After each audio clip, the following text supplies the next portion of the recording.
What is one policy that you would have done differently over these last 3.5 years than President Biden? I mean, to be very candid with you, even including Mike Pence, vice presidents are not critical of their presidents. I mean, look, they're partners. The president and the vice president have been critical partners. They are. They're partners in everything that has been done come out of this administration, the Biden-Harris administration.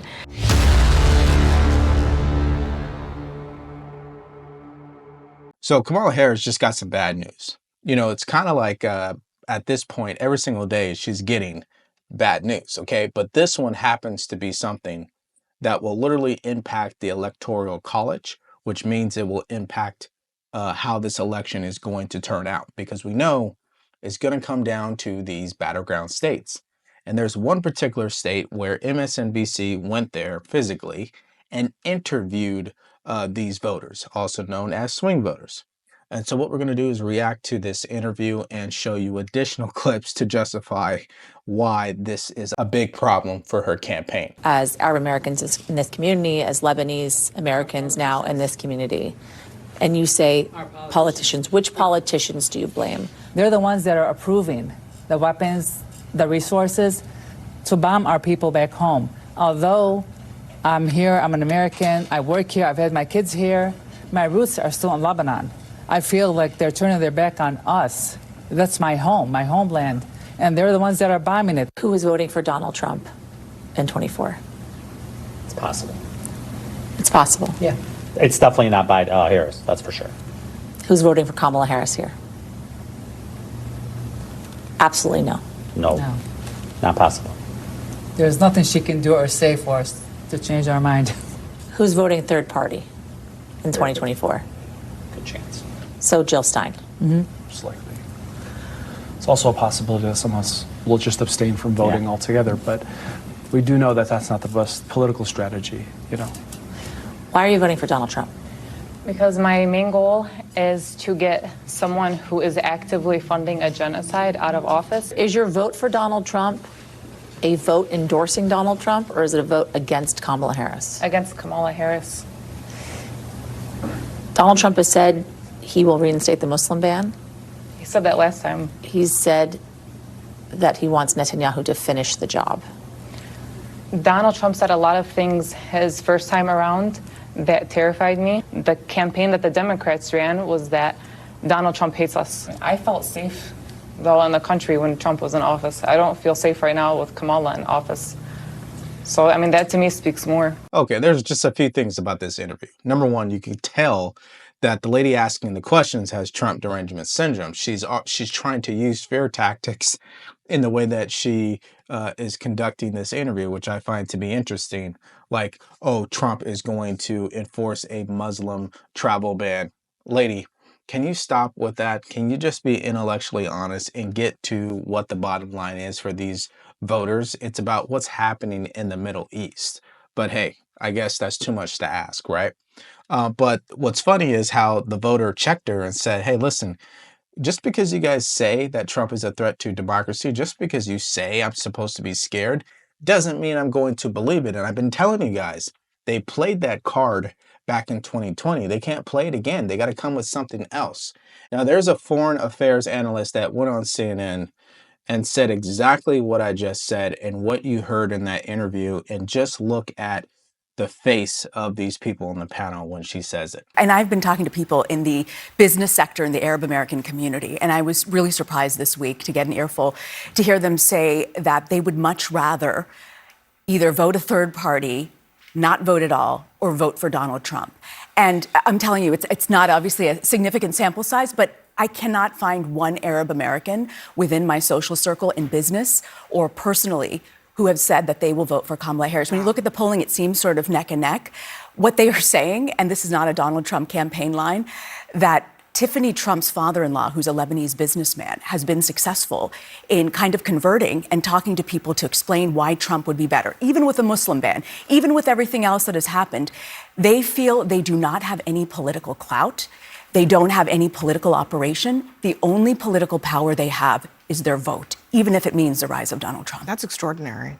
That's extraordinary. I mean, and that part, I mean, we were hearing about the inroads that Tiffany Trump's husband was making in the spring when the uncommitted, uninstructed movement in a couple of states in Wisconsin and Michigan were such a big deal. I mean, 48,000 votes for uninstructed in Wisconsin. That's more than twice Joe Biden's margin in 2020. In Michigan, 101,000 uncommitted votes.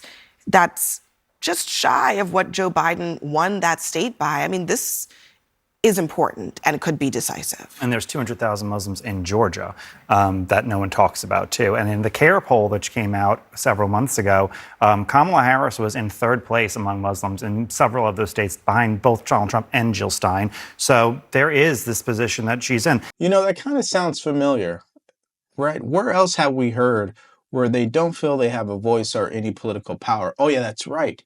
The Black community. This is the problem with the Democratic Party, right? They keep trying to sell people hope, but they never back it up with action. Now everything is coming full circle. A lot of people are seeing through it.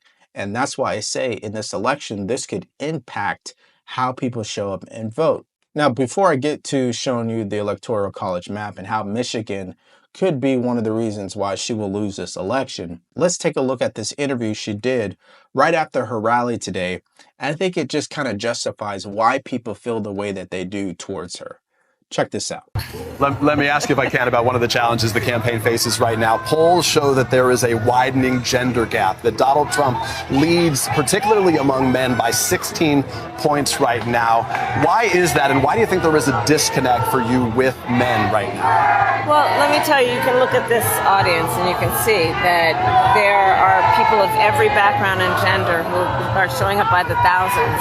And I think it is because they know I intend to be a president for all Americans. Then let me ask you, if I can, President Biden said this week that every president has to cut their own path.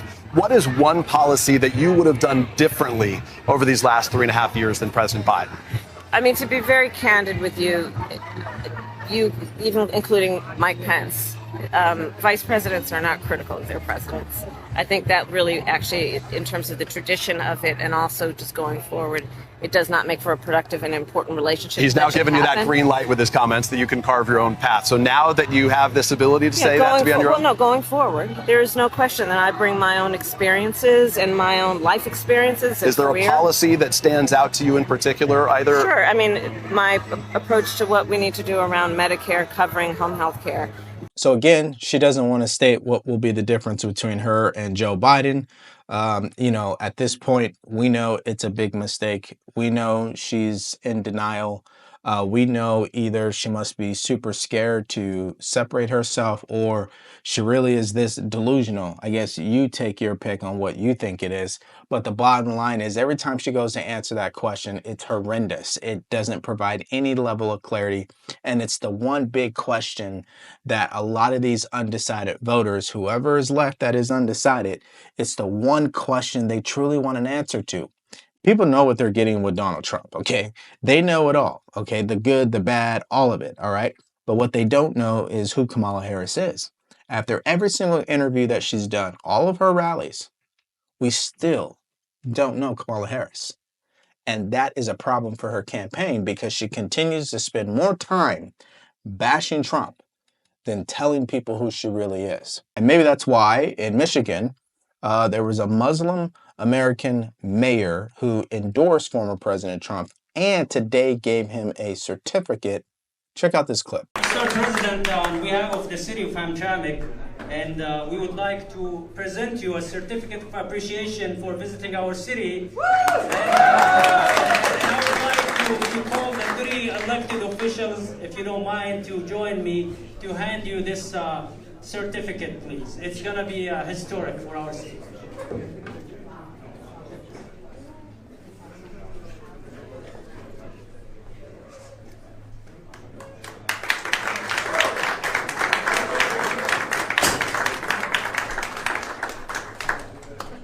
Okay, what you just saw is not supposed to happen, okay?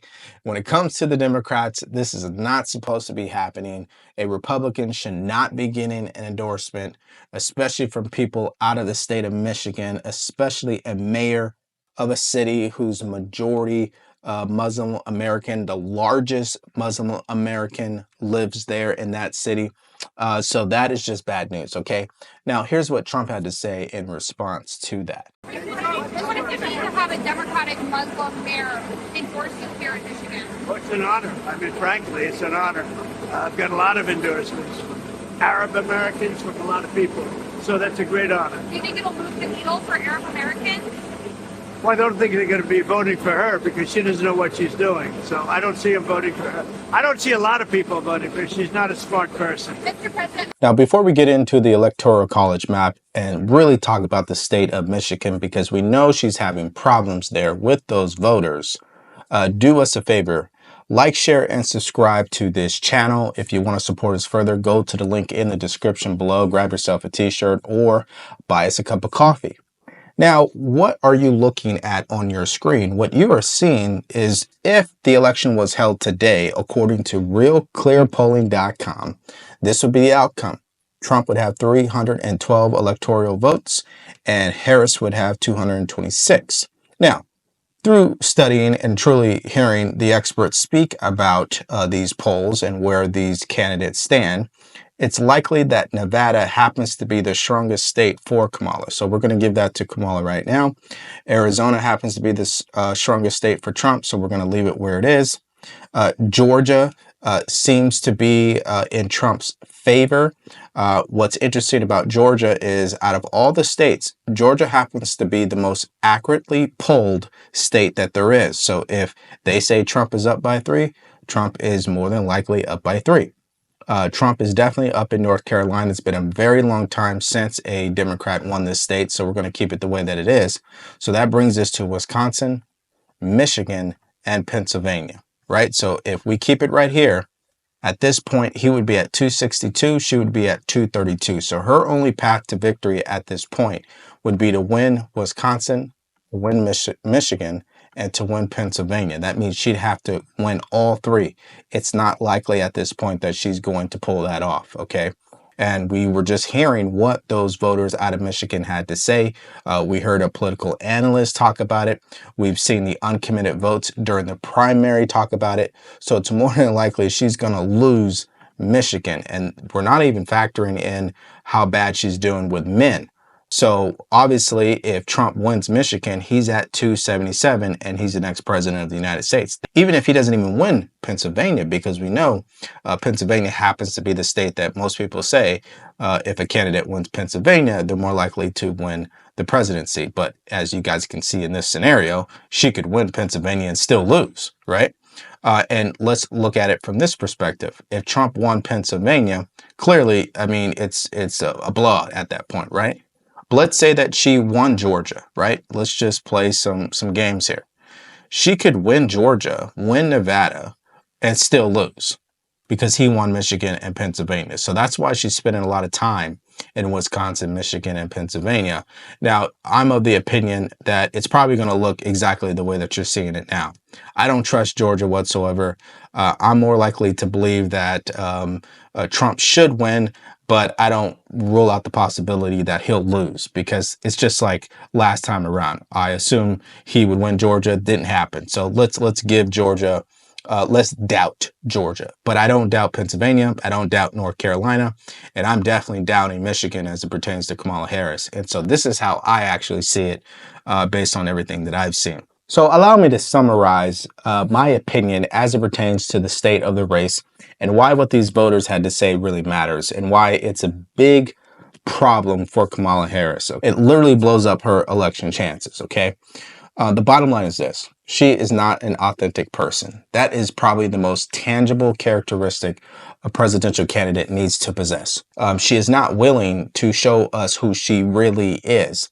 At the end of the day, people know who Trump is. Like I stated, they know the good, the bad, the ugly. They don't know who she is. And what they do know is not good, which is she shares some level of responsibility as it pertains to how she's handled the Hamas and Israel war, even after Biden dropped out.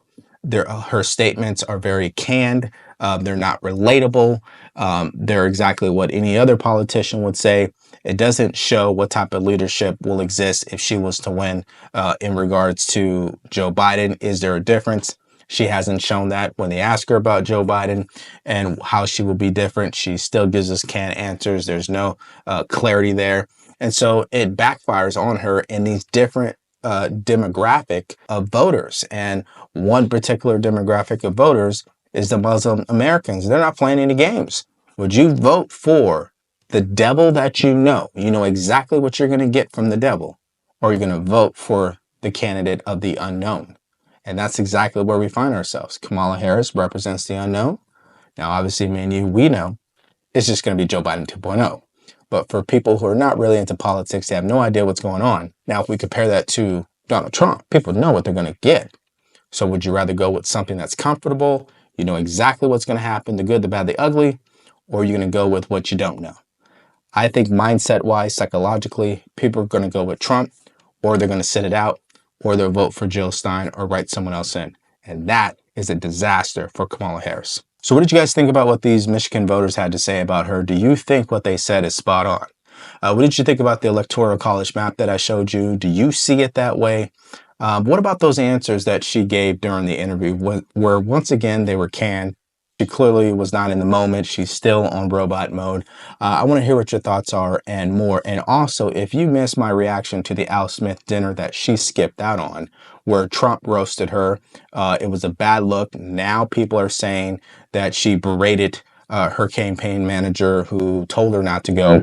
If you want to see what I had to say about all that, you could click on that video because it's coming up right now.